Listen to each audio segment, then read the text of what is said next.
नमस्कार दर्शकों, मैं हूं ऐश्वर्या कपूर और आप देख रहे हैं मेरे साथ पूछता है भारत।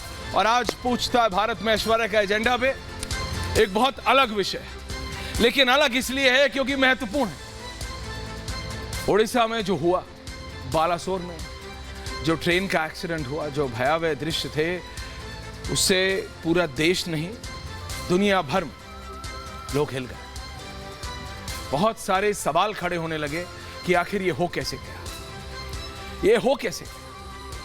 तकनीकी आप बात करते हैं कि सुपरफास्ट ट्रेन्स आ रही हैं, कि ये कौन सा तकनीकी ग्लिच था।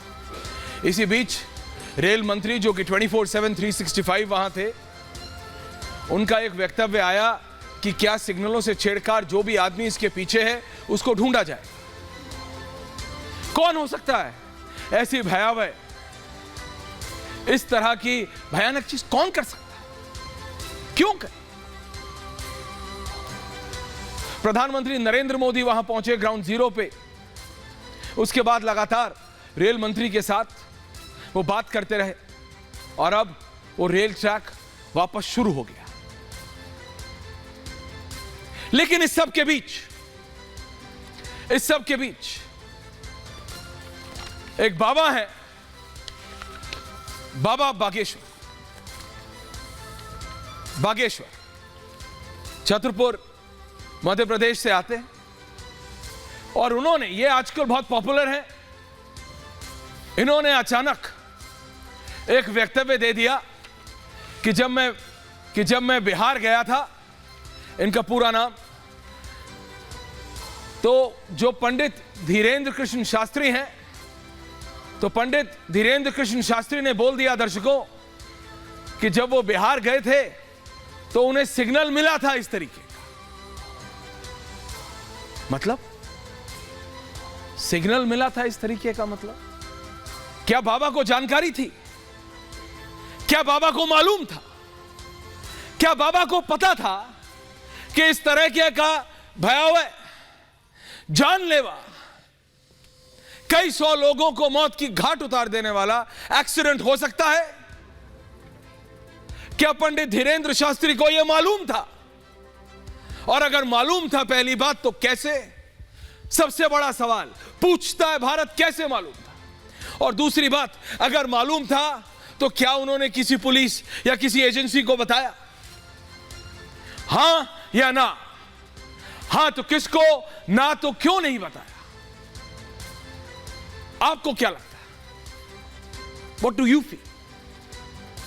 क्या पंडित धीरेन्द्र शास्त्री, जिनको सुनने के लिए बिहार में उनके ही अनुसार 10 लाख लोग, मुझे नहीं याद, आपको याद हो तो बताइए मुझे मैसेज करके, कि पिछली बार किस राजनेता के लिए, अक्रॉस पार्टी लाइंस, किस राजनेता के लिए एक रैली में 10 लाख लोग इकट्ठा हुए? ढूंढना पड़ जाएगा। बड़ी बड़ी रैलियों में भी 4-5 लाख लोग और ठप हो जाता है सिस्टम। तो इन बाबा के लिए 10 लाख लोग पहुंचे थे और यही बाबा कहते हैं कि इन्हें मालूम था, इनको सिग्नल मिला था। क्या यह पॉसिबल है? क्या यह मुमकिन है कि पंडित धीरेन्द्र शास्त्री को यह मालूम था? मेरे साथ आज एक बहुत स्पेशल पैनल होगा, एक बहुत अलग तरीके का पैनल होगा। आमतौर की राजनीतिक तू मैं नहीं होगी। समझना चाहेंगे, कई लोग कहते हैं इट्स साइंस, एस्ट्रोलॉजी साइंस है। कई कहते हैं भाई आप उनके आराध्य पे सवाल उठा रहे। मैंने बिल्कुल नहीं, कभी नहीं। मैंने पूछा था पंडित धीरेन्द्र शास्त्री से कि कैसे पता लगता है आपको, तो उन्होंने कहा था एक वाईफाई है मेरे पास। तो उस वाईफाई के बारे में भी सुनेंगे क्या कहा था पंडित धीरेन्द्र शास्त्री में। लेकिन पहले स्पेशल रिपोर्ट और फिर एक बहुत स्पेशल पैनल है आज इसके बारे में पता करने के लिए, क्योंकि लोग भौचक के, लोग समझ नहीं पा रहे। इतनी भयावह ये जो ट्रेन एक्सीडेंट हुआ, क्या इससे बचा जा सकता? Is it practical? 21वीं सदी में आज हैं, क्या ये सचमुच इससे बचा जा सकता था? क्योंकि बाबा पंडित धीरेन्द्र शास्त्री कह रहे हैं, पंडित धीरेन्द्र शास्त्री कह रहे हैं इनके पास सिग्नल था। तो जरा ये सिग्नल वाली रिपोर्ट एक बार देख लीजिए, फिर मैं अपने पैनल के पास आता हूं। Thank you.